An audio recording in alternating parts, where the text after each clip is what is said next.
എനിക്ക് പേഴ്സണലി അത് ഇഷ്ടമാണ് ഇങ്ങനെ ഷെയർ ചെയ്യാൻ. ചിലപ്പം ചിലവർക്ക് അത് കാണുമ്പോൾ എന്താണിത് എന്നുള്ള രീതിക്ക് തോന്നും. ഇപ്പോഴത്തെ ഒരു ട്രെൻഡിലാണെങ്കിൽ നീലക്കുയിൽ എന്ന് പറയും, അറിയാലോ, കാണുന്നതും കേട്ടതൊക്കെ വീഡിയോ എടുത്തിടാൻ. പക്ഷേ നിങ്ങൾ ആലോചിച്ച് നോക്കിയാൽ ഇത് ഒരു 3-4 വർഷം കഴിഞ്ഞിട്ട് ഇതെടുത്ത് നോക്കുമ്പോൾ കിട്ടുന്നൊരു ഫീല് വേറെ തന്നെയല്ലേ. ഞാനത് കൂടുതൽ എലാബറേറ്റ് ചെയ്ത് പറയേണ്ട ആവശ്യമില്ല.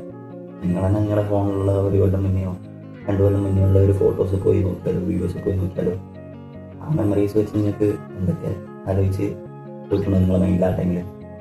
അത്രേ ഉള്ളൂ.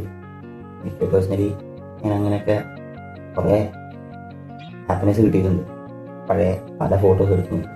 ഈവൻ ഇപ്പോൾ കറൻ്റ്ലി ഞാൻ ലാസ്റ്റ് വീക്ക് എൻ്റെ മൈസൂരിലെ കുറേ പിക്സ് എടുത്ത് നോക്കിയിട്ട് I was literally happy. Happy means ആ ഒരു ടൈം നല്ലൊരു ടൈമായിരുന്നു. That was the best.